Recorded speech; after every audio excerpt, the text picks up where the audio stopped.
The monitors glowed blue in the dark security room, and Adrian Vale couldn't blink. On the screen, the nursery camera showed his paralyzed triplets, 3 small bodies and 3 identical beds, still as dolls beneath soft night lights. Then the new maid stepped into frame.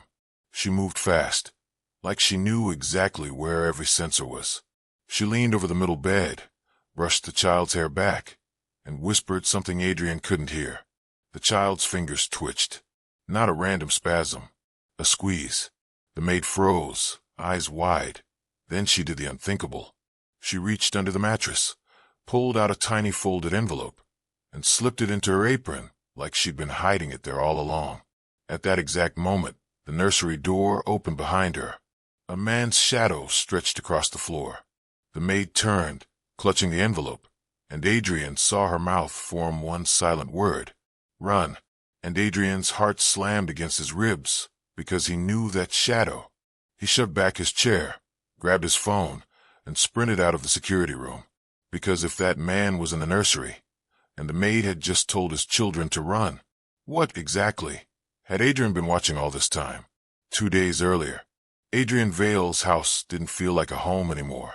It felt like a museum where the air was too clean, the halls too quiet, and every room carried the weight of something that had gone wrong and never been fixed.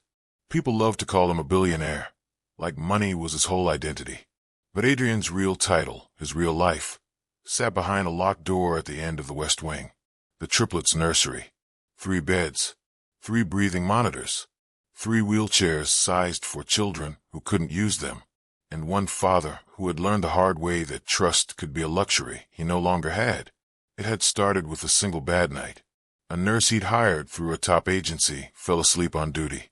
One of the twins, no, triplets, he corrected himself every time, because the number mattered, had pulled a tube loose and turned blue before anyone noticed. They survived. But Adrian never forgot the sound his child made when the air came back. After that, Adrian smiled in public and shook hands in boardrooms, but at home he watched everything like a man living under siege. He didn't just worry about accidents. He worried about people. Because money didn't only buy help. It bought interest. It bought greed. It bought secrets. And lately, it bought pressure. There was a trust set up in the triplets' names. A legal fortress Adrian had built to protect them. But buried inside that fortress was a clause he'd never liked. If the triplets remained medically incapacitated long-term, control of portions of the trust would shift to a temporary administrator until they were older. That administrator would be chosen by the family board. And the family board included Adrian's brother, Grant. Grant Vale was the kind of man who could stand beside you, pat your shoulder, and calculate how to use your grief before you even finished breathing through it. Grant called it helping. Adrian called it control. That morning, Grant sat in Adrian's kitchen like he owned the place, sipping coffee that wasn't his, reading reports he hadn't been invited to see. "Your staff turnover is becoming a liability," Grant said, flipping a page. "It's not just security. Nurses, therapists, drivers. You can't run an estate like a revolving door." Adrian didn't look up from the tray where the triplets' medications were arranged in neat rows. "You're not here to talk about staff," Adrian said. Grant's smile barely moved. "I'm here to talk about stability."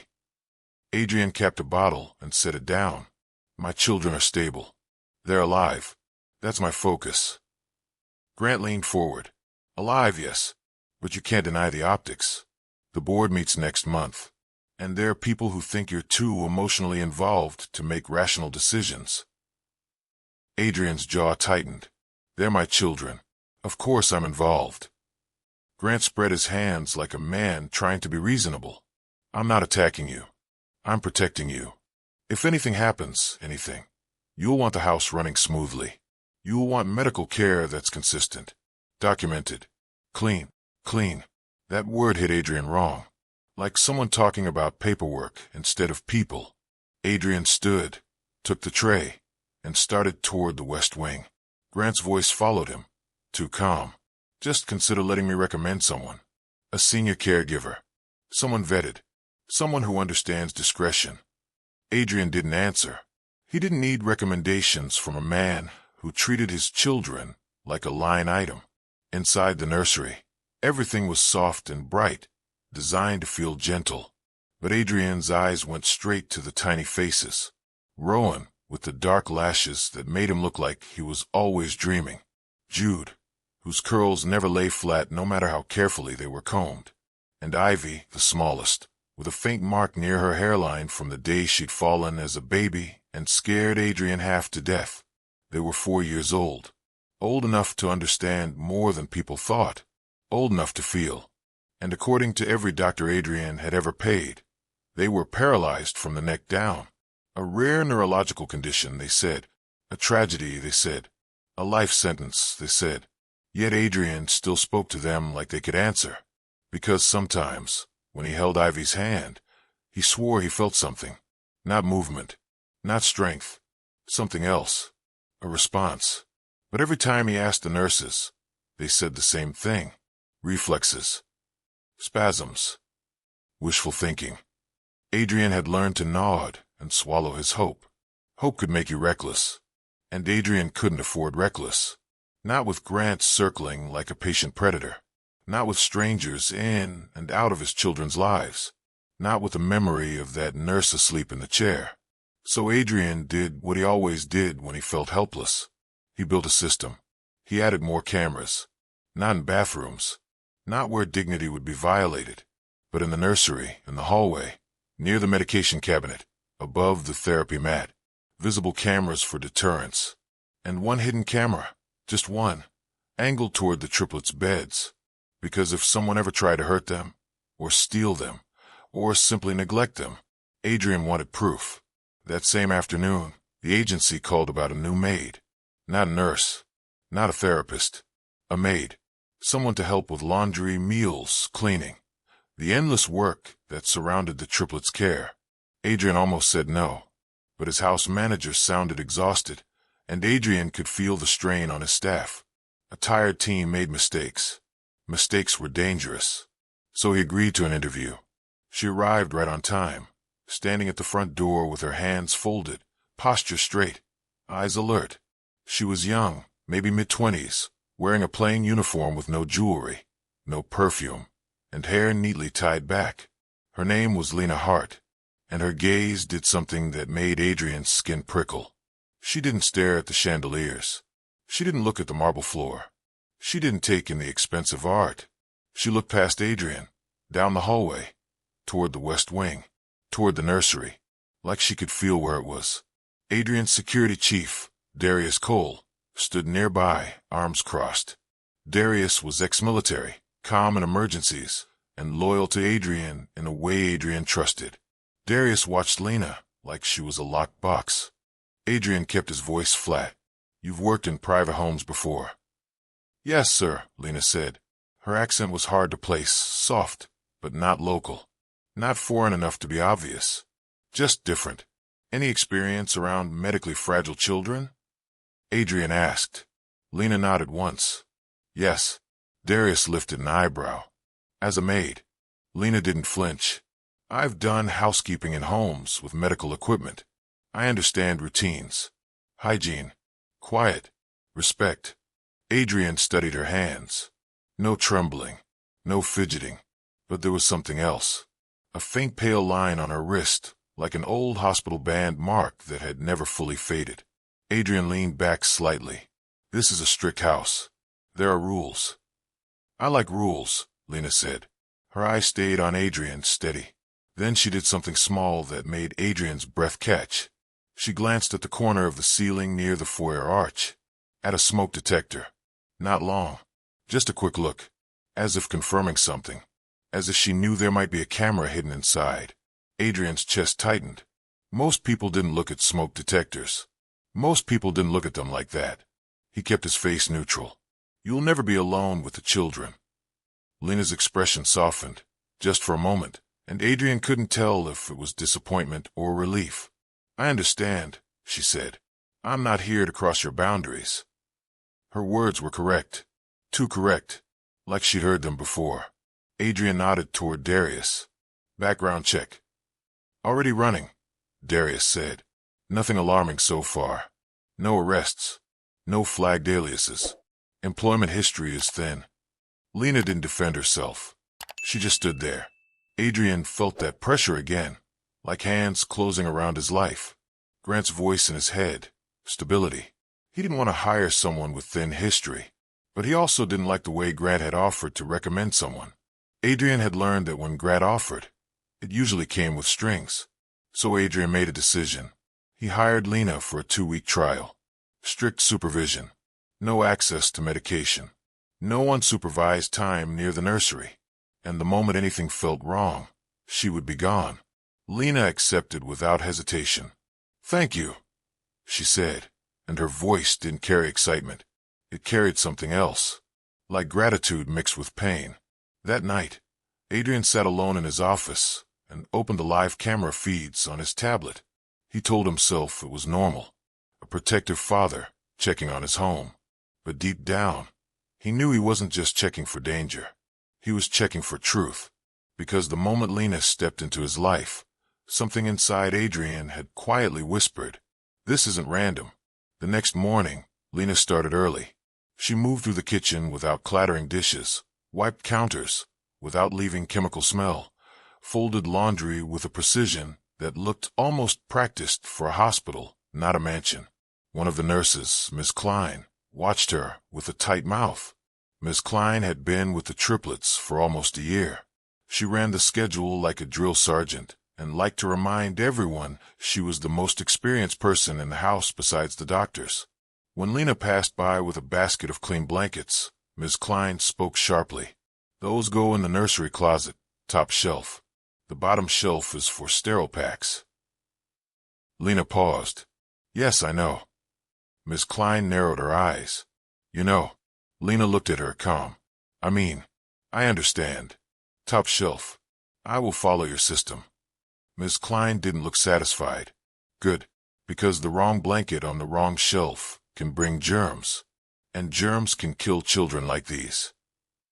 Lena's fingers tightened around the basket handle, but her voice stayed soft. "I won't be careless." Adrian watched from the hall for a moment unseen.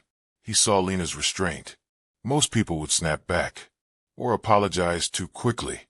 Lena didn't do either. She took the basket and walked toward the west wing, her steps quiet. And then, just before she turned the corner, she did another small thing. She reached up and adjusted a framed photo on the wall. Not randomly. She straightened it exactly to level. It was a photo of Adrian holding the Triplets as infants, all three wrapped in the same cream blanket. The picture had been crooked since last week. Adrian hadn't fixed it. No one had. Yet Lena fixed it without thinking. Like her hands remembered that wall. Adrian's stomach tightened. By the time he opened his tablet later, he found himself looking for Lena on the feeds. He told himself he was watching for mistakes. But what he was really watching for was that strange feeling, like a puzzle piece sliding into place when you didn't even know you were missing one. The first odd thing happened before lunch. The Triplets had a scheduled therapy session with the house physical therapist, a kind older woman named Maribel. Maribel had been working on passive range of motion exercises, gentle stretches, soft stimulation. It was always the same. Careful, clinical, hopelessly routine.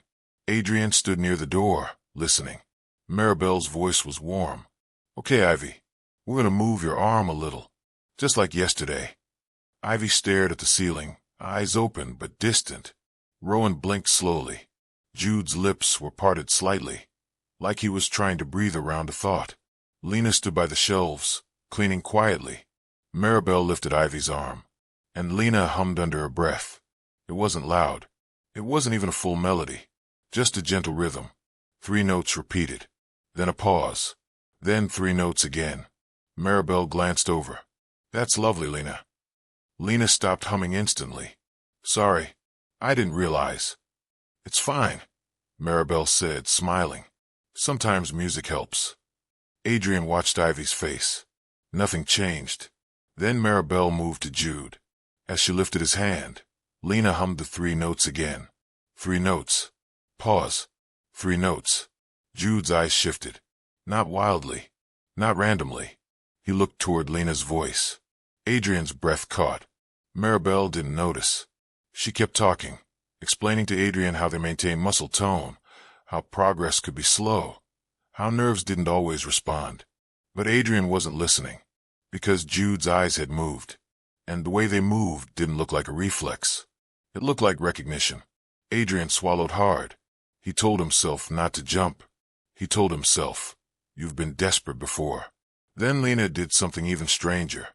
As Maribel set Jude's arm down, Lena murmured, almost inaudible, "Good. You remembered." Adrian's throat went dry.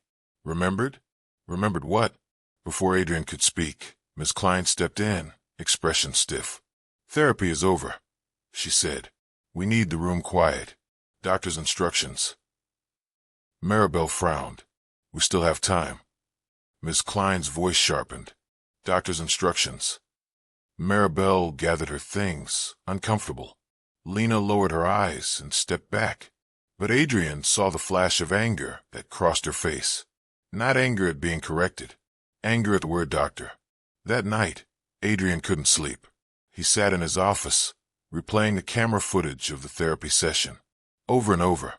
Jude's eyes. The way they tracked. The way Lena's humming seemed to pull something awake. Adrian zoomed in on Lena's face.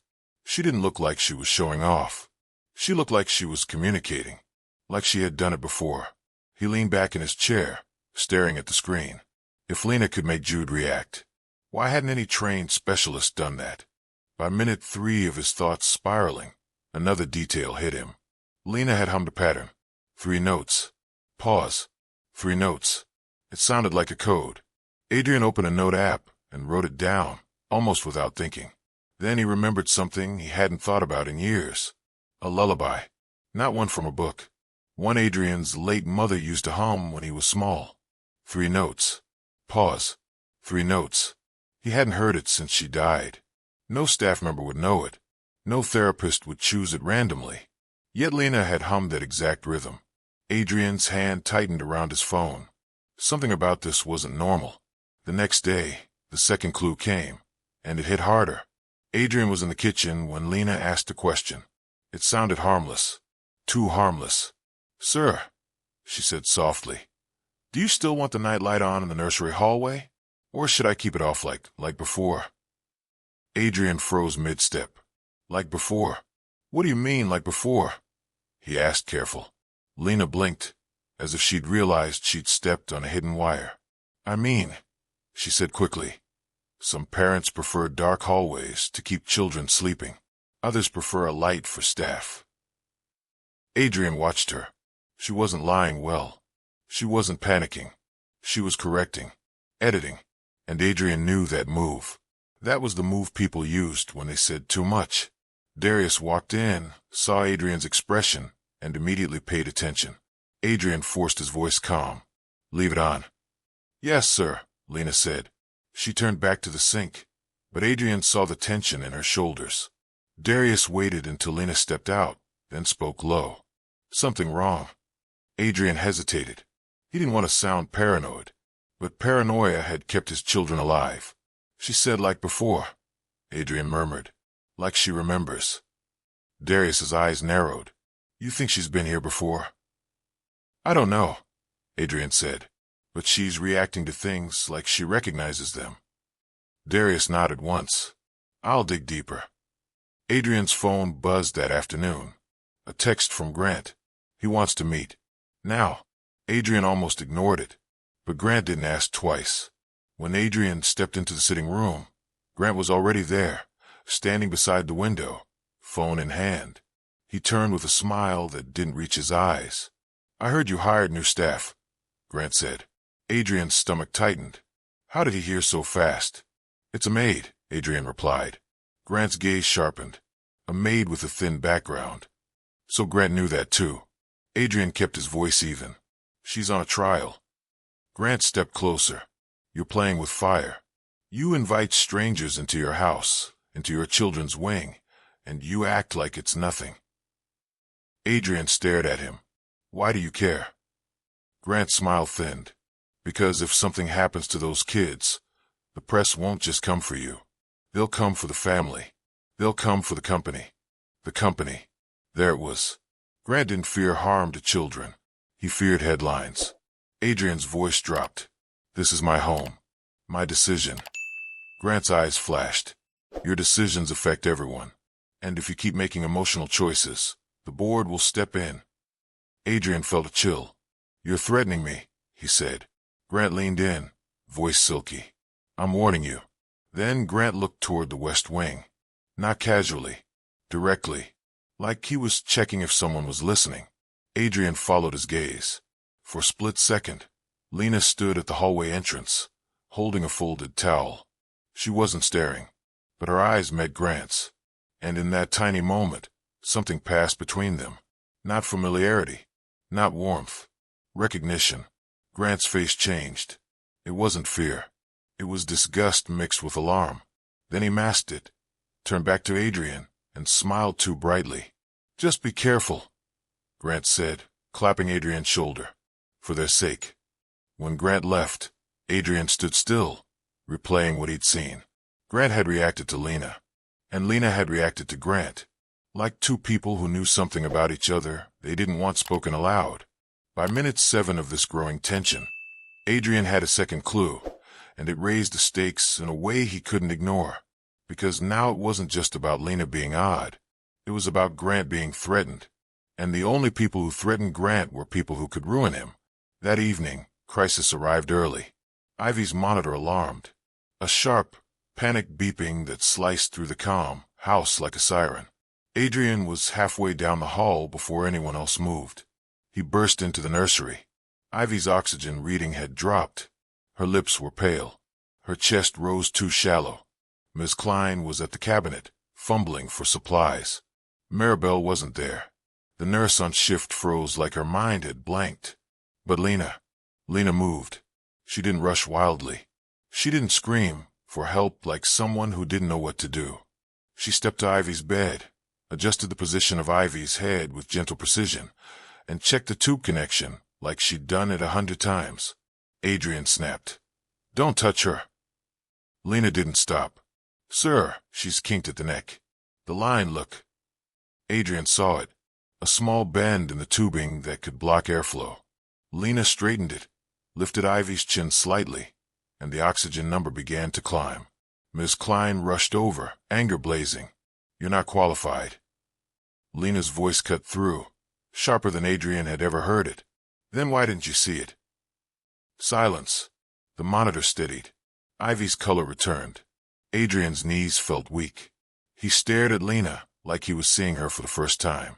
Not as a maid, as someone trained, as someone who had instincts built by experience. He turned to Ms. Klein. Why didn't you catch that? Ms. Klein bristled. I was getting the emergency kit. We have protocols.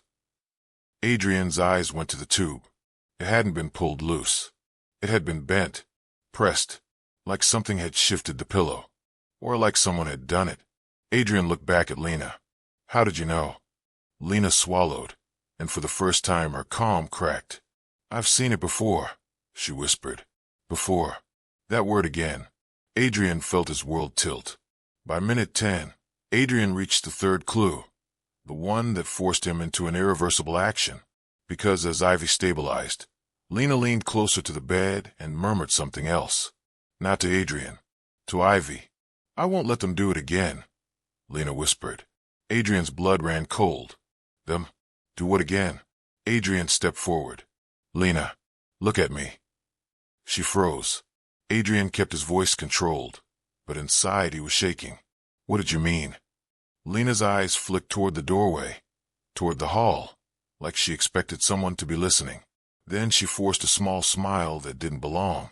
I meant, I won't let an accident happen again, she said. It sounded rehearsed. Adrian didn't accept it. Not anymore. That night, Adrian did something he'd been resisting for weeks. He activated the hidden camera feed, not the public ones, the one no staff knew about.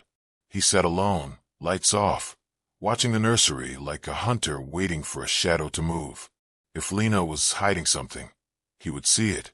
If someone else was doing something to his children, he would catch it. And if Grant was somehow involved, Adrian needed proof before he made a move that could blow up his family and his company. He watched for hours. Nothing. The nursery stayed quiet. Nurses checked in and out.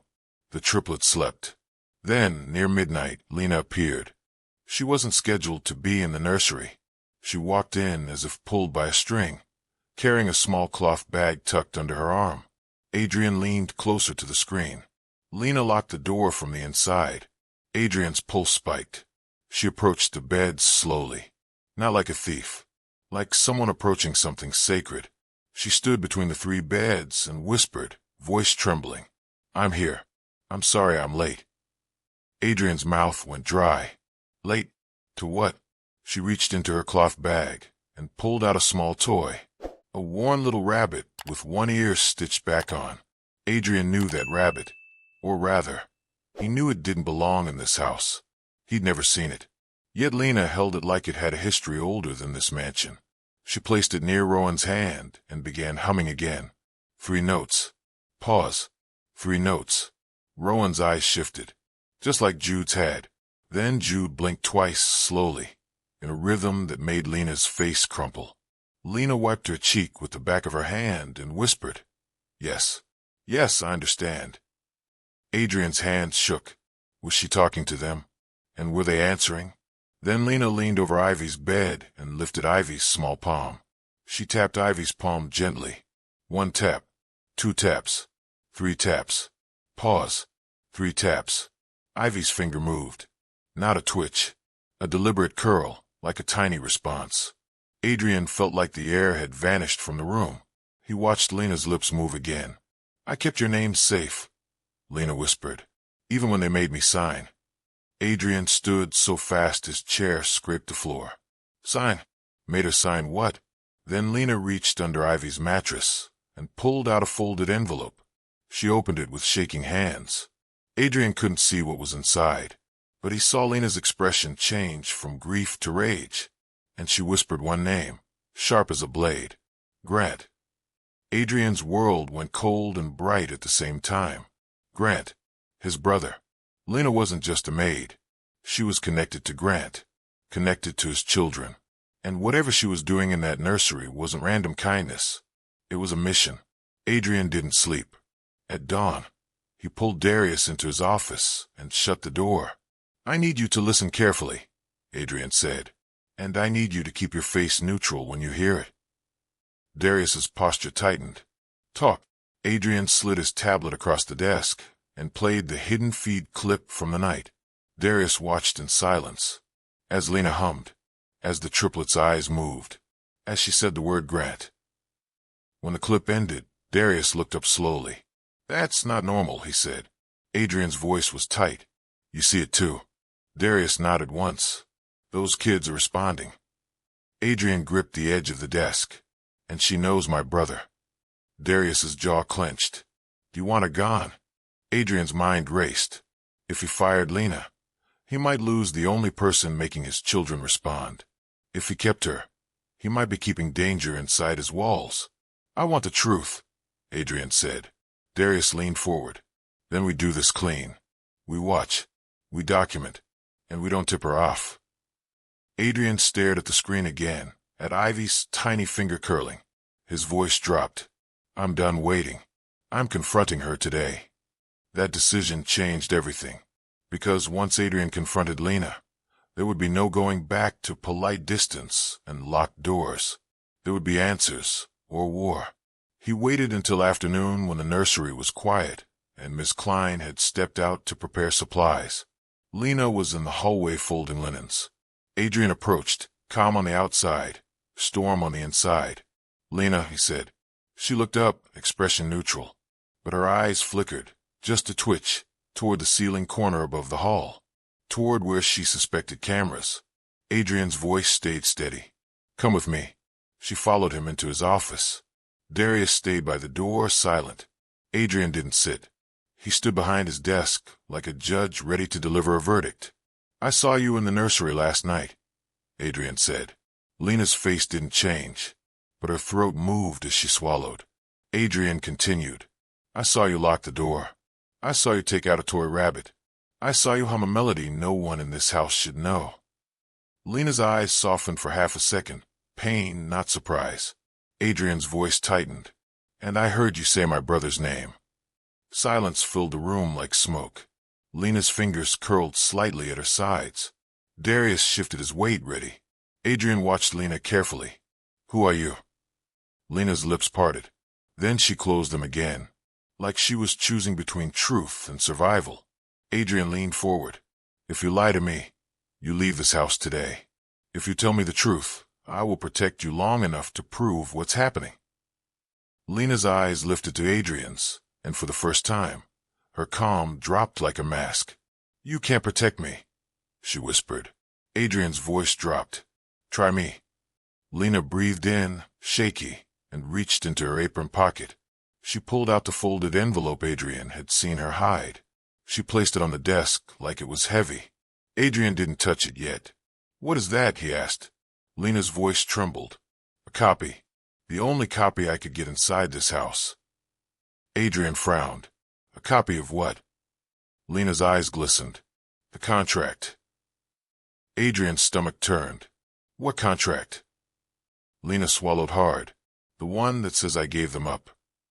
Adrian froze. The room seemed to narrow around him. What did you just say? Adrian asked, voice low. Lena's breath broke. They're mine. Adrian's mind rejected it instantly. No, his children were his. He was there for their birth. He remembered the hospital, the lights, panic, the relief when 3 cries filled the room. He remembered signing papers. He remembered holding 3 tiny hands. His voice came out rough. That's impossible. Lena's eyes didn't flinch. It's not. Adrian's pulse roared in his ears. Darius took a step forward, suspicion sharp. Are you claiming you're their mother? Lena nodded once, tears slipping down. Yes. Adrian gripped the desk, so hard his knuckles went white. His voice sounded far away, like it belonged to another man. They were born through a surrogate. Lena's face twisted. They told you that. Adrian's thoughts spun violently. He had used a fertility clinic. He had signed confidentiality agreements. He had trusted the doctors. He had trusted the process. He had wanted to believe it was clean and controlled. Lena's voice cracked. I didn't know who you were at first. Not your name. Not your company. I only knew the clinic said it was legal and safe. They said I would be helping a family. They said I'd be compensated. They said I'd never have to see them again. Adrian's throat tightened. Why would you do it? Lena's shoulders shook. Because my mother was sick. Because I was desperate. Because they offered an amount that could save her. Because I thought giving life was a gift. Adrian felt sick. Lena wiped her face, voice sharper now. But after the birth, everything changed. Adrian's voice was strained. What changed? Lena looked at the contract on his desk like it was poison. They didn't let me hold them. They didn't let me see their faces properly. They brought papers. They said sign now. They said if I didn't sign, I would be sued, ruined, arrested for fraud. They said I broke my agreement. Adrian's mouth went dry. Who said that? Lena's lips trembled. Then she said the name again clearly. Grant. Adrian's chest tightened so hard it hurt. Grant had been involved in his surrogacy arrangement? No. Grant had been involved in something else. Adrian's voice rose before he could stop it. Why would my brother be there? Lena flinched at Adrian's sudden anger, then forced herself steady. Because he was the one who found me. Lena whispered. Not you. He was the one who handled the clinic details. He was the one who made sure I signed. Adrian remembered, suddenly, how much he delegated, how exhausted he'd been back then, drowning in work and grief from losing his mother, letting Grant help with paperwork. Adrian's knees felt weak. He sat down hard in his chair. You're lying, Adrian said, but the words had lost their power. Lena shook her head. I wish I were. Darius's voice was cold. If what you're saying is true, why come here as a maid? Lena's eyes shone with fury and sorrow. Because no one would let me near them. I tried. I wrote letters to the clinic. They said there was no record. I went to lawyers. They told me to walk away, or I'd be crushed by people with money. I tried to move on. Her voice broke. Then I saw an article. Adrian stared. Lena continued. A charity photo. Your family foundation. You, holding 3 children in wheelchairs. And the caption said Adrian Vale's triplets, living bravely with paralysis. Adrian's breath caught. Lena's voice turned into a whisper. I knew their faces. I knew them like you know your own hands. And I knew something else. Adrian's voice barely worked. What? Lena leaned forward, eyes burning. They aren't paralyzed. The room went silent. Adrian's mind refused to accept it. His children had been diagnosed, tested, scanned, evaluated by specialists. He'd paid for the best. He'd watched them struggle, watched therapies fail, watched hope turn into routine. How can you say that? Adrian rasped. Lena's voice steadied, and now she sounded like a professional, not a maid. Because I was trained, she said quietly. Before all this, I studied pediatric care. Not as a doctor, but as a rehabilitation assistant. I worked with kids who couldn't move. I learned the difference between nerve damage and suppression. Adrian's stomach dropped. Suppression. Lena nodded. When I touched them last night, they responded to patterns. When I hummed, they tracked sound. When I tapped, Ivy answered. That's not paralysis. That's someone trapped inside a body that won't obey. Adrian's hands trembled. Why wouldn't their body obey? Lena's jaw tightened. Because something is holding them down. Adrian stared at her, and the world felt like it was splitting. If she was right, then the tragedy Adrian had built his life around wasn't a tragedy. It was a lie. And if it was a lie, it had a purpose. Adrian's voice came out hoarse. Who would do that? Lena's eyes flicked to the contract again. The same people who made sure I disappeared. Darius spoke grim. Grant benefits if the kids are considered incapacitated. Adrian looked up sharply. The trust clause. The board. The administrator. Grant. Adrian's chest tightened, rage rising like fire. But rage wasn't enough. He needed proof. Because accusing Grant without proof would be suicide. Grant had lawyers, influence, and a clean public image. Adrian swallowed hard. If you're telling the truth, why haven't you gone to police? Lena gave a humorless laugh that sounded like pain. Do you know what happens to women like me when we accuse men like him? We disappear in paperwork. We get called unstable. We get called extortionists. She looked at Adrian, and her voice softened. But you can't be ignored. Adrian's throat tightened. He felt guilt, sharp and sudden. He had lived inside power his whole life. He had never considered how it looked from the outside, how helpless people were when the system belonged to men like Grant. Adrian leaned forward. I want to believe you, he said quietly, but belief isn't enough. Lena nodded. I know. Adrian took a breath. Then we do this right. Darius's eyes narrowed.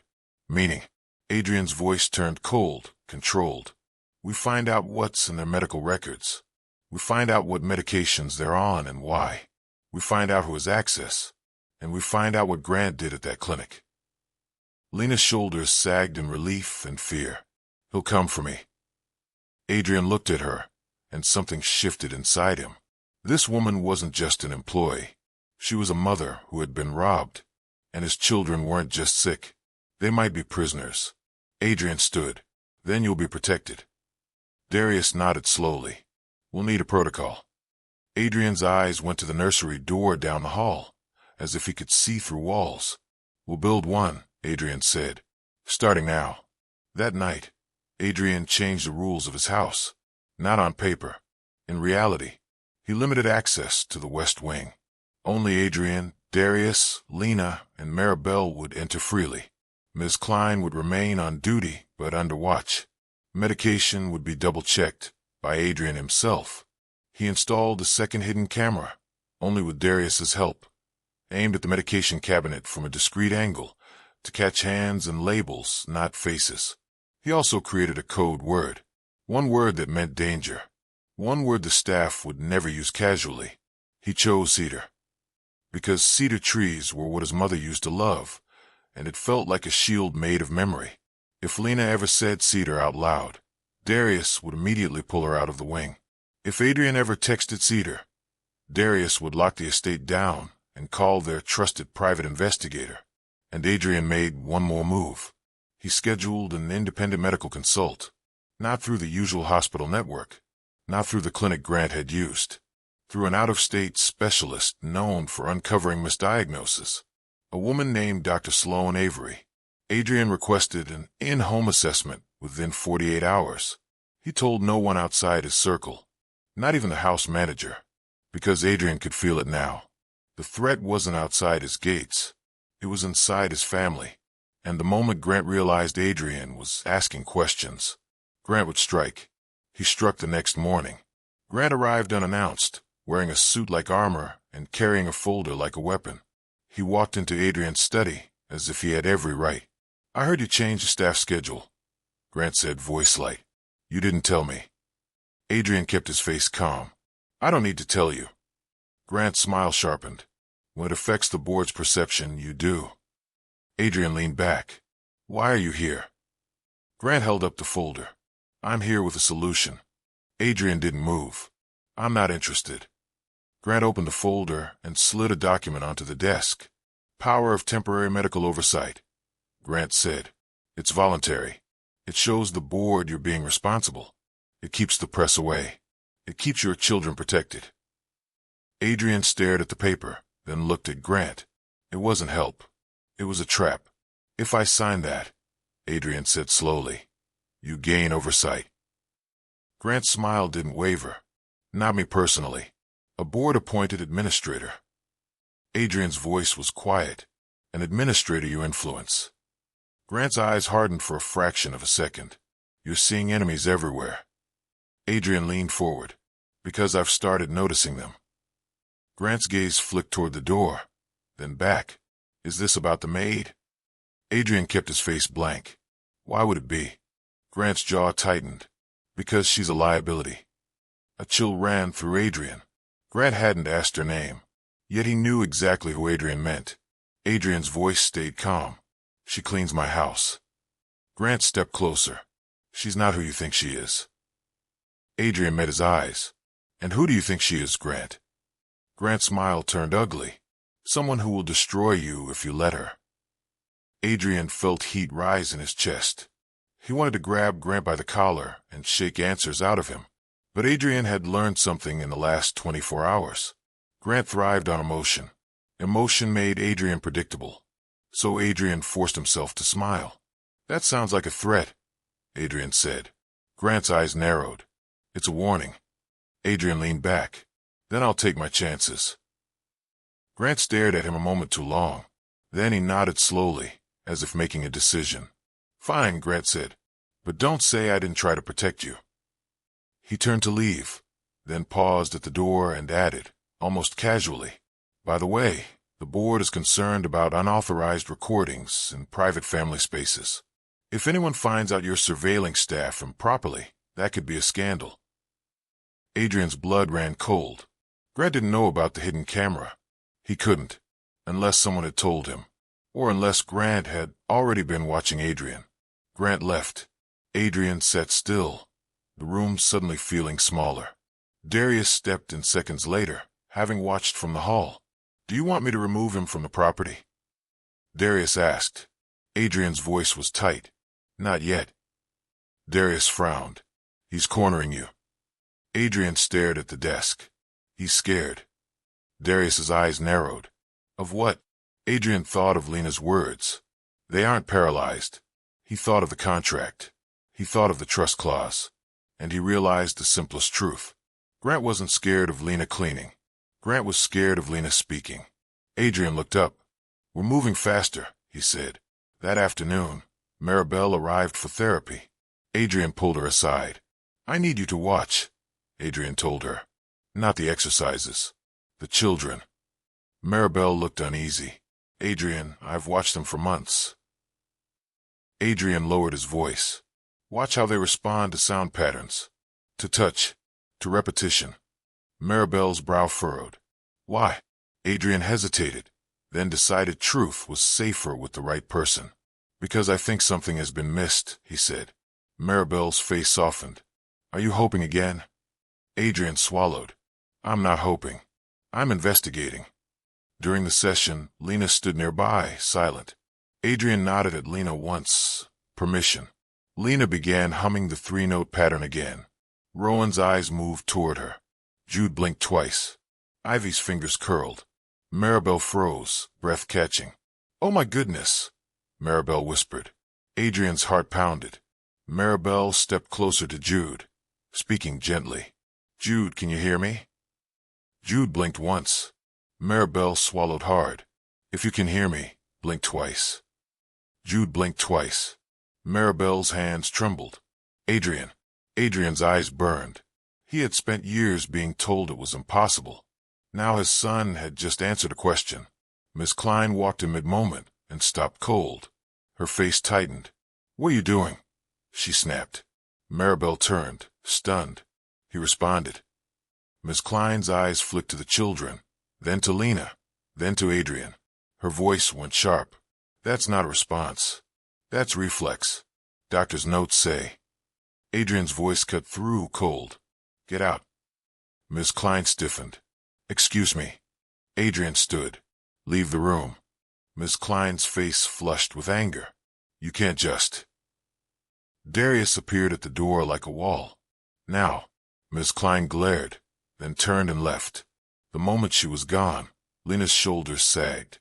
Maribel whispered, Adrian, if they can answer, then the diagnosis.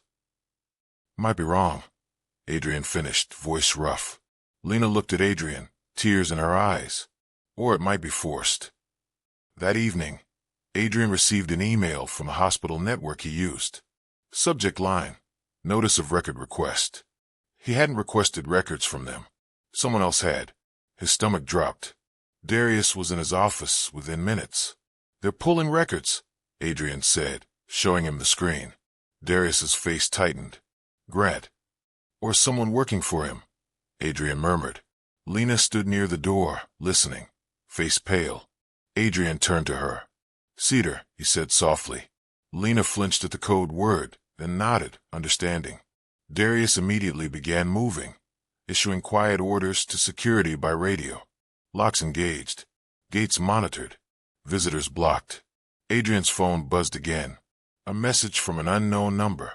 One line. Stop digging or you'll lose them. Adrian's blood ran cold. Lose them. Not lose the company. Not lose reputation. Lose them. His children. Lena whispered. He knows. Adrian's jaw clenched. Then we stopped being quiet. Within the hour, Adrian did what he should have done a long time ago. He drove, with Darius and Lena, to a private lab facility in the city. Not for the children. For Lena. If Lena was truly their mother, DNA could anchor everything. A truth that didn't rely on memory or contracts. A truth that couldn't be argued away with expensive words. At the lab, Lena's hand shook as her cheek swab was taken. Adrian stood nearby, face hard, trying not to let himself hope. If the result came back negative, then Lena was lying, and Adrian had just invited a stranger into his most vulnerable space. But if it came back positive, then Adrian's entire life had been manipulated. They returned home under a low, gray sky. Adrian's estate felt different now. Not a fortress. A battlefield. That night, Adrian stayed in the West Wing. He sat in the nursery, lights low, and talked to the triplets like they could understand every word, because now he believed they could. I'm here, Adrian whispered. I'm not leaving. Jude blinked twice. Rowan's eyes shifted toward Adrian's voice. Ivy's fingers curled faintly around Adrian's thumb. Adrian felt tears burn, but he forced them back. He couldn't afford to break. Not until his children were safe. And not until Grant was exposed. The next morning, Dr. Sloane Avery arrived. She wasn't impressed by money. She didn't smile at the mansion. She walked into the nursery like a professional walking into a mystery she fully intended to solve. Adrian briefed her quickly, careful not to sound insane. I've been told my children are paralyzed, Adrian said, but I've seen signs of awareness. Communication. Dr. Avery's gaze was sharp. Show me. Maribel assisted. Lena stood back, tense. Adrian played the humming pattern softly. Dr. Avery watched the triplets' eyes. Then she did something none of Adrian's past doctors had done. She spoke directly to the children, like she expected answers. "Rowan," Dr. Avery said gently, "if you hear me, look to the left."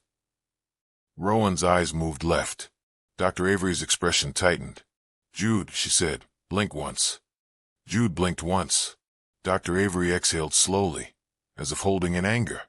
"Ivy," she said softly, "if you feel my hand squeeze." Ivy's finger curled. Dr. Avery stepped back, face controlled, but voice edged. "These children are cognitively present," she said. "They can perceive. They can respond." Adrian's chest tightened. "Then why can't they move?" Dr. Avery's eyes narrowed. "That's the question." She asked for medication lists. Adrian handed them over. Dr. Avery scanned them. Then her eyes snapped up. "Who prescribed this?" she demanded. Adrian frowned. "The neurologist. Dr. Harlow." Dr. Avery's jaw clenched. "This dosage pattern, this combination, it can suppress motor function. It can blunt responses. In certain cases, it can make a child appear far more impaired than they are." Adrian's blood ran cold. Lena's voice shook. "I knew it." Adrian stared at the bottles, like they had turned into weapons. Dr. Avery looked at Adrian hard. "I need lab tests. Blood work. Toxicology. Today. And these medications need to be paused under controlled supervision." Ms. Klein entered at that moment, carrying linens. She stopped when she saw Dr. Avery. Her face tightened. "Who is this?" Ms. Klein demanded. Adrian stood. "A specialist." Ms. Klein's voice sharpened. Dr. Harlow was informed. "This violates." Dr. Avery cut in cold. "The only thing violating anything is what I'm seeing on this medication list." Ms. Klein's face flushed. Adrian's voice was calm but deadly. "Ms. Klein, you're relieved of duty." Ms. Klein stiffened. "You can't." Darius appeared in the doorway, already holding a termination packet. "Yes, we can," Darius said. Ms. Klein's eyes darted, calculating. Then she did something that confirmed Adrian's darkest fear. She reached for her phone. Darius stepped forward fast. "Hand it over." Ms. Klein backed up. "This is outrageous." Adrian's voice rose. "Give him the phone." Ms. Klein's lips tightened. She handed it to Darius, with shaking hands. Darius turned it over, checked the recent calls. His face went hard. He looked at Adrian. "One of her recent calls," Darius said quietly, "was to Grant Vale." Adrian felt something inside him snap into clarity. This wasn't miscommunication. This wasn't overprotective uncle. This was coordination. Dr. Avery began ordering tests immediately. A mobile lab was called in. Blood draws were done carefully. Adrian stood beside the beds while his children endured it silently, and each time Ivy's eyes met his, Adrian felt his guilt deepen. How long had they been trapped like this? How many times had they tried to tell him with their eyes? And he hadn't understood. That afternoon, the lab preliminary results came back. Dr. Avery stood in Adrian's office, papers in hand. Her voice was controlled, but her anger was clear. "There are traces of sedative compounds," she said. "Not illegal on their own, but inconsistent with the condition described in their file. And the pattern suggests long-term administration." Adrian's hands trembled, so they were being kept down. Dr. Avery nodded. "I cannot say intent without deeper investigation, but I can say this. These children have been medically suppressed." Lena covered her mouth, tears spilling.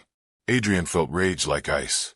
Grant had done this, or ordered it, or benefited from it and made sure it continued. Either way, Adrian wasn't going to wait. He turned to Darius.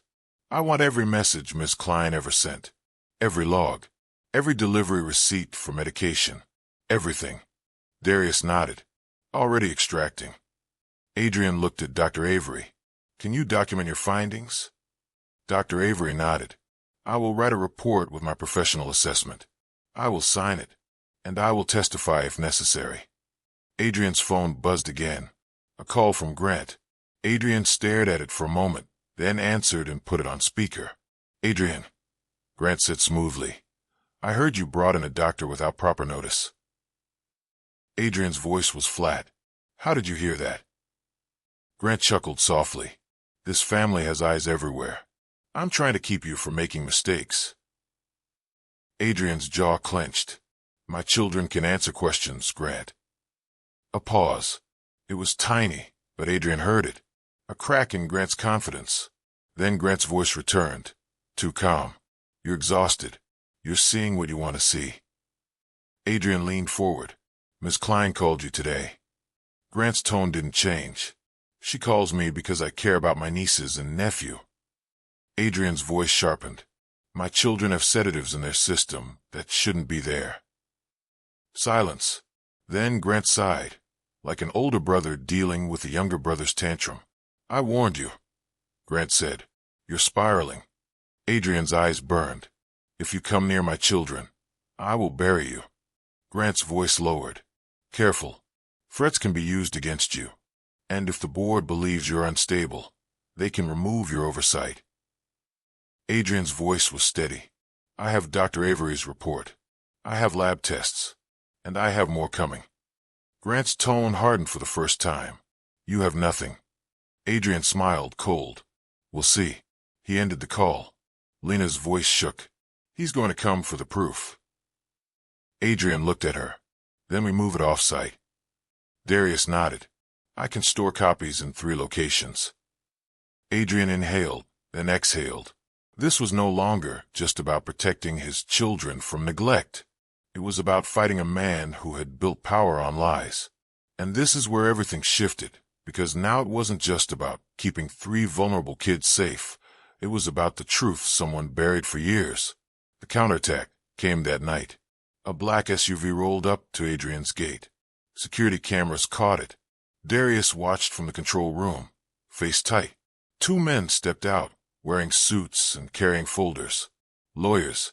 Behind them, Grant stepped out, calm as ever. Adrian's stomach turned. Grant was here. In person. At night. Like he owned the property. Darius called Adrian immediately. Adrian rushed downstairs, heart pounding, and met Grant at the entry hall with Darius beside him. Grant smiled like this was a friendly visit. "I'm concerned," Grant said, "so I brought legal counsel to help you avoid a scandal." Adrian's voice was cold. "You're trespassing." Grant's smile didn't move. "It's family property, Adrian. Don't be dramatic." One lawyer stepped forward. "Mr. Vale, we have documents requesting temporary medical oversight pending evaluation of the children's condition." Adrian stared at them. "No." Grant's gaze sharpened. "You don't understand. You've already made this public enough. A specialist. Lab tests. Staff termination. People talk. The board is nervous." Adrian's voice rose. "The board can burn." Grant's eyes flashed. "Watch your mouth." Adrian stepped closer, voice deadly quiet.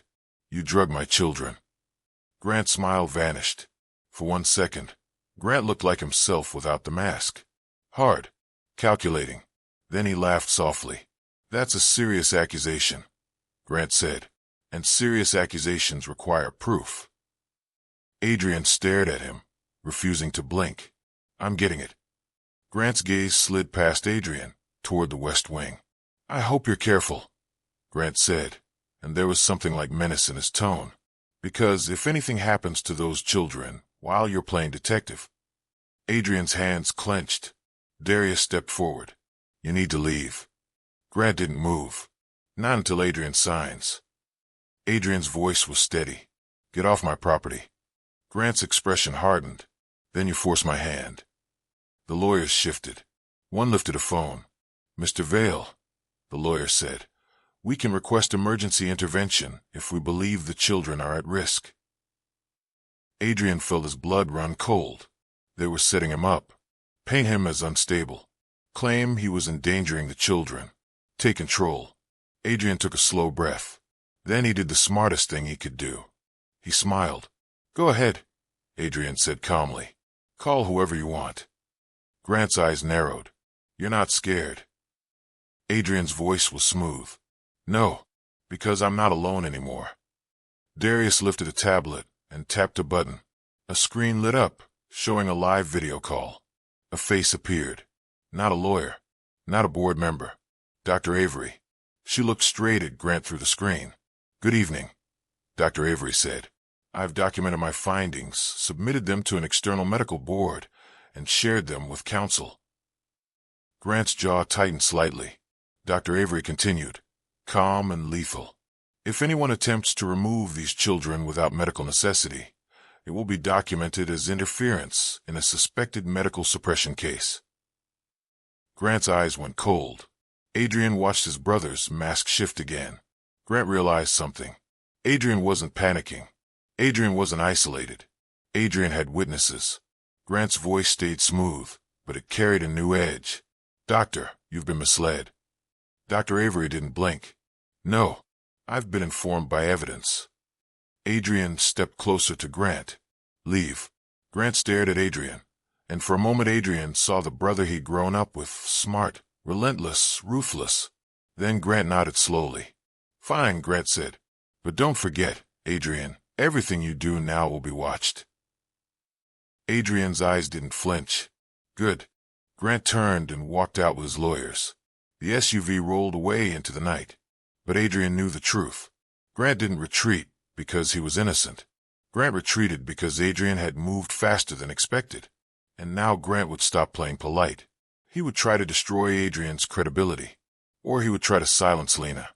Or worse, he would try to lose the triplets in the chaos. That's why the safe word mattered. That's why Cedar existed.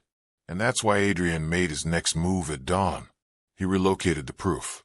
Darius copied every file, lab results, medication logs, camera footage, extracted messages from Ms. Klein's phone, onto encrypted drives. One drive went to Adrian's private attorney. One went to Dr. Avery. One went into a safe deposit box under Darius's name. And one stayed with Adrian, hidden in a place Grant would never think to look. Inside his mother's old music box.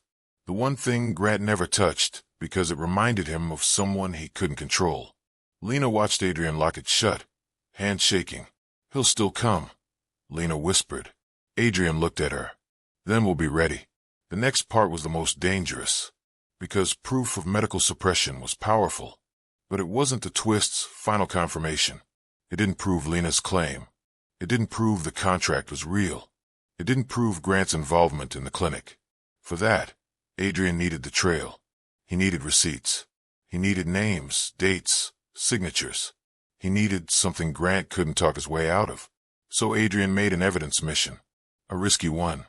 He called the fertility clinic he had used years ago and requested archived records. The clinic's administrator sounded nervous. "We don't release private records over the phone," she said. Adrian's voice was calm. "I'll come in person with counsel." There was a pause. Then the administrator said quietly, "Mr. Vale, those files were transferred to an external storage partner after a restructuring." Adrian's stomach tightened. "When?" 2 years ago, she said. 2 years ago. Around the time Grant had started pushing for trust oversight. Adrian's voice stayed even. "Who authorized the transfer?" I can't say." Adrian leaned forward. "Yes, you can." Silence. Then a whisper. "A representative of your family office." Adrian's blood ran cold. "Grant." He ended the call, eyes burning. Darius stood nearby. He moved the records. Adrian nodded. "Then we find where he moved them." Darius hesitated. "Grant's family office is secure."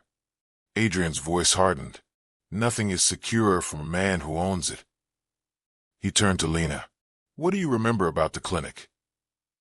Lena's eyes squeezed shut, fighting tears. "The room where they made me sign. The desk. The paper. The pen. The smell of disinfectant. And a file folder with a logo, a cedar tree." Adrian froze.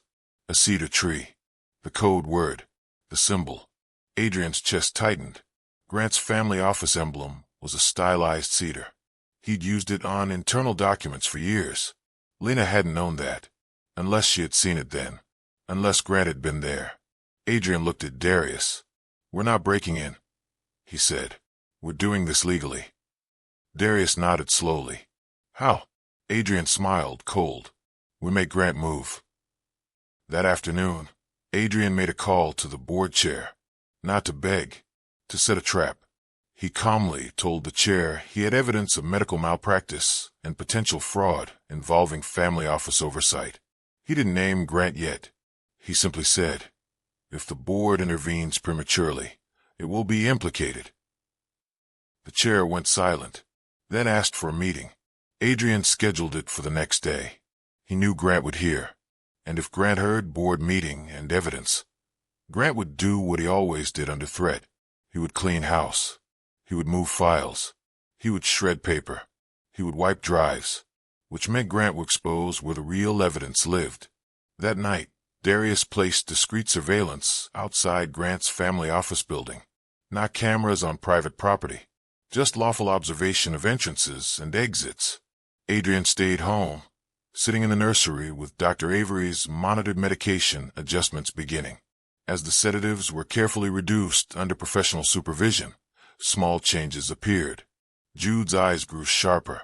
Rowan's breathing deepened. Ivy's fingers moved more often, like her body was waking up from a long forced sleep. It wasn't instant healing. It was slow, fragile, and real. And it made Adrian furious, because it meant his children had been trapped under a fog for years, while Grant smiled in boardrooms and talked about protecting the family. Around midnight, Darius called. Movement, he said. Adrian stood. Where? Grant just arrived at the office, Darius said. With 2 men. Not lawyers. IT. Adrian's pulse spiked. Grant was wiping something. Darius continued. They're carrying boxes. They're taking things out. Files. Adrian's voice went tight. Can you see where they're taking them? Darius paused. They loaded them into a vehicle. Headed east. Adrian's mind raced. East could mean storage units, a private warehouse, or someone's home. Then Darius said the next part. They stopped at a private records facility, one that offers off-site storage and shredding. Adrian's blood went cold. Grant was trying to destroy evidence tonight. Adrian grabbed his keys. Darius's voice sharpened. No, you stay home. If you show up, you tip him off. Adrian froze, breathing hard. Darius was right. If Adrian moved emotionally, Grant would sense it. Adrian forced himself to stop. Then what do we do? Adrian asked, voice tight. Darius's tone was steady. We document. We get the facility name. We subpoena. Adrian swallowed hard. Subpoena meant time. Time meant risk. Lena could be targeted. The children could be targeted. Adrian's phone buzzed again. A new message. We can end this quietly. Sign, or you'll regret it. Adrian stared at the screen until his vision blurred. Then he typed one word and sent it to Darius. Cedar. Darius understood immediately. Within minutes, the estate's security shifted into full lockdown. But Grant wasn't going to walk through the front gate now. Grant would use another route. Another person. A cleaner. A nurse. A concerned official. Someone Adrian wouldn't expect. That's exactly why Adrian set another trap. He called Grant back. Grant answered on the second ring. Adrian's voice sounded calm, almost tired. You win. A pause. Then Grant's voice softened like honey. Adrian, you're doing the right thing. Adrian exhaled slowly, performing defeat. I can't fight everyone. I'm exhausted. The board, the press, lawyers. I can't. Grant's tone warmed. Then sign the oversight document. We'll stabilize everything. We'll protect the children. Adrian's voice trembled slightly, just enough to sell it. Bring it tomorrow morning. Come alone. Grant's voice held a faint smile. Of course. Adrian lowered his voice. And the maid. Lena. If I sign, she leaves. Grant's pause was tiny, but it was there. Then Grant said calmly, yes. She leaves. Adrian swallowed hard. Fine. He ended the call.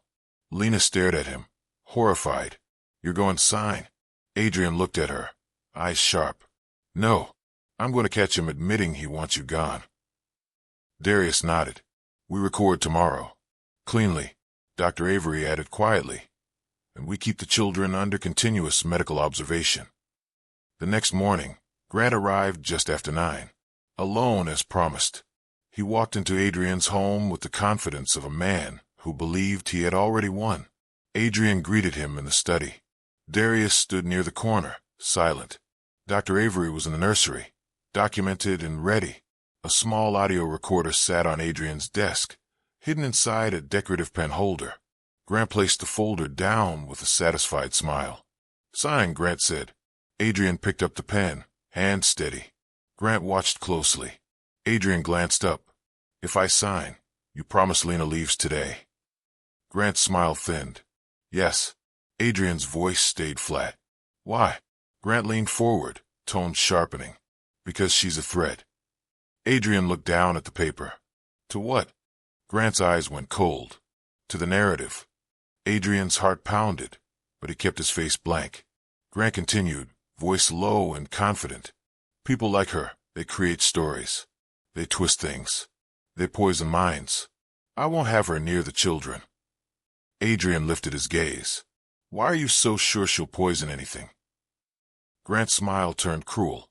"Because she knows what she was paid to forget." Adrian's blood turned to ice. Grant had just admitted it. Lena had been paid to forget. Adrian's voice stayed calm. "You're talking about the clinic." Grant's eyes narrowed, realizing too late he had stepped into a trap. "You're imagining things," Grant said quickly. Adrian's pen hovered above the paper. "If I sign, you'll stop interfering." Grant's jaw tightened. "I'm not interfering. I'm saving this family." Adrian leaned forward. "Then tell me, why were my children given sedatives?" Grant's face hardened. "That's a medical decision." Adrian's voice lowered. "Whose decision?" Grant stared, silent. Adrian smiled slightly. "Mine or yours?" Grant's eyes flicked around the room, searching for advantage. Then he made the mistake Adrian had been waiting for. He sighed, like a man tired of pretending. "You don't get it," Grant said quietly.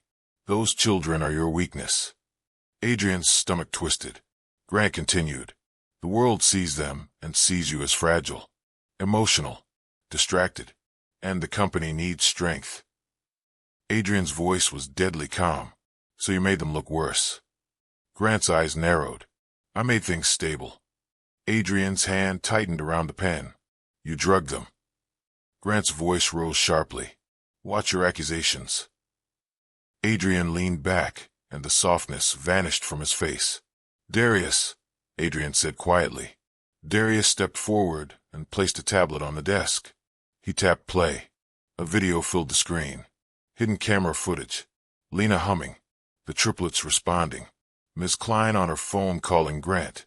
The medication cabinet footage, hand switching labels. A small vial added into the locked tray on nights Ms. Klein worked. Grant's face drained of color. Adrian's voice stayed low. "You thought I was blind." Grant's lips parted, but no words came. Adrian added, "And before you talk your way out, there's more." Darius slid another document forward. A printed report. Dr. Avery's signed assessment. Lab results. And a time-stamped extraction of Ms. Klein's messages. Messages that included instructions. Short clinical texts. "Increased dose tonight. Keep them quiet. Board meeting soon." Grant's jaw clenched. Adrian's voice turned into ice. "You used my children like props." Grant's eyes flashed with fury. "You're overreacting. It was temporary. Controlled." Adrian stood so fast his chair scraped. "Temporary? It's been years." Grant's face twisted. "You would have lost everything without me." Adrian leaned in, voice shaking with rage he couldn't fully contain now. "I would rather lose everything than lose my children." Grant's eyes narrowed, calculating again. Then he made his move. He lunged for the folder, like he could grab the oversight papers and still force something. Darius was faster. He grabbed Grant's wrist and twisted it, just enough to stop him. Grant hissed, furious. Adrian stepped back and spoke into his phone calmly. "I need police and child protective services at my address. I have evidence of medical suppression and attempted guardianship fraud." Grant's eyes widened. For the first time, fear showed. "Adrian," Grant said sharply, "don't do this." Think about what happens to the company. Adrian's voice was flat. Think about what happened to my children. Grant tried to pull free. Darius held him firm. Adrian stared at his brother, and the heartbreak hit him like a wave. Grant wasn't a stranger. Grant was family. Grant had smiled at birthdays, toasted at holidays, stood beside Adrian at funerals. And all along, Grant had been watching Adrian's grief like an opportunity.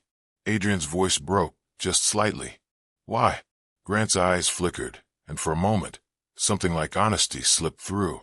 Because I couldn't let you ruin everything, Grant whispered. Adrian stared at him. You ruined everything.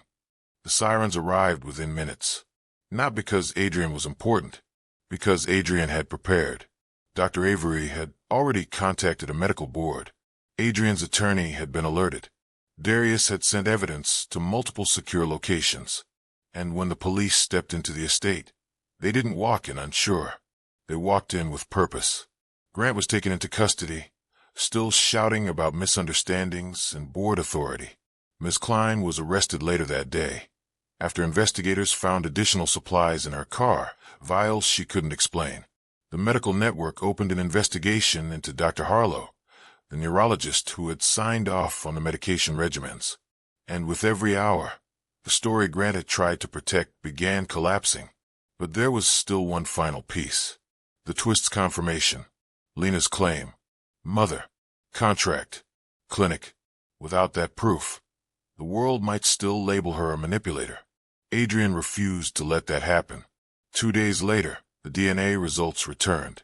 Adrian sat in his attorney's office with Lena beside him, hands clasped so tightly her knuckles were white. The attorney opened the envelope carefully. Adrian held his breath. The attorney looked up, eyes solemn. It's confirmed, she said. Lena Hart is the biological mother of all 3 children. Lena made a sound that was half sob, half gasp. Adrian felt his chest cave in under the weight of it. It was true. All those years. All those lies. He looked at Lena and saw not a maid, not an outsider. A mother who had been robbed. He swallowed hard. I'm sorry, Adrian whispered. Lena's eyes filled. I didn't come to take them, she said quickly, fear flaring. I came to save them. Adrian nodded. I know. The legal process moved like a machine after that. Subpoenas forced the records facility to release logs. Those logs showed Grant's team had accessed archived clinic files multiple times. Digital trails led to payment transfers disguised as consulting fees. And buried in those records, finally, was the contract Lena had risked everything to copy. It had Grant's signature as the family representative. It had a confidentiality clause that threatened her with ruin. It had language about non-interference and waiver of maternal claims. It wasn't just unethical. It was predatory. And it was undeniable. Grant's defense crumbled under documents and timestamps. He lost his board seat. He lost his influence. He lost his freedom. And Adrian stood in the nursery one evening, watching his children under Dr. Avery's care as their bodies slowly regained small abilities. Not miracles, not sudden running and laughing, but real progress. A lifted finger, a stronger swallow, a longer gaze, a blink that meant yes, a blink that meant no. And in the quiet, the biggest change wasn't in their limbs. It was in their eyes, because the fog was lifting. They were coming back. One night, Adrian sat on a therapy mat with Lena, Maribel, and Dr. Avery nearby. The house was quiet in a way that finally felt peaceful instead of haunted. Adrian held Ivy's hand and spoke softly. I thought I was protecting you, he told his children, but I was trusting the wrong people. Jude blinked twice, slow and steady. Rowan's eyes moved toward Lena. Lena's face crumpled. She leaned close, whispering through tears. I'm here. I'm not leaving again. Adrian watched the moment and felt something raw rise in him. Jealousy wasn't the right word. Grief was closer. Because Lena had a connection to them Adrian hadn't even known existed. A connection that had been stolen from her. And stolen from them. Adrian cleared his throat, voice thick. Lena. She looked up, startled. Adrian swallowed. You were treated like a problem to erase. Like you didn't matter. Lena's lips trembled. Adrian's eyes burned. You matter. And whatever happens next, I want it to be decided with respect, with care, with the children first. Lena's shoulders shook. I don't want revenge, she whispered. I want them safe. I want them to know they were loved. Adrian nodded slowly. He turned back to the triplets, voice quiet. You are loved. All three of you. And no one gets to use you again. Over the following months, Adrian made changes that didn't look dramatic on the outside, but meant everything. He restructured the trust so no board could exploit incapacity clauses. He replaced agency staff with a vetted medical team under Dr. Avery's oversight.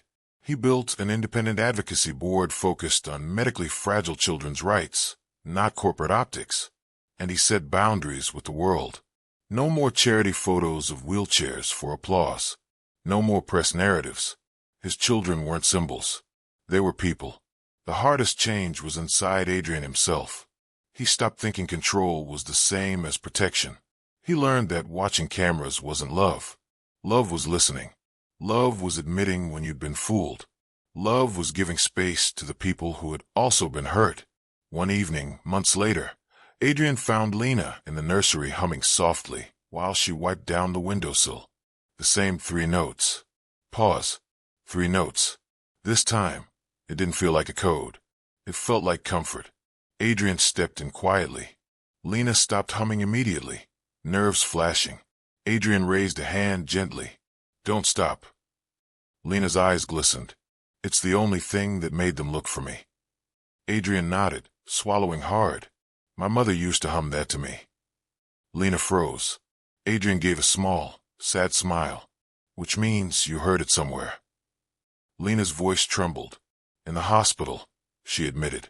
After the birth, I heard it from a hallway. A man was humming it.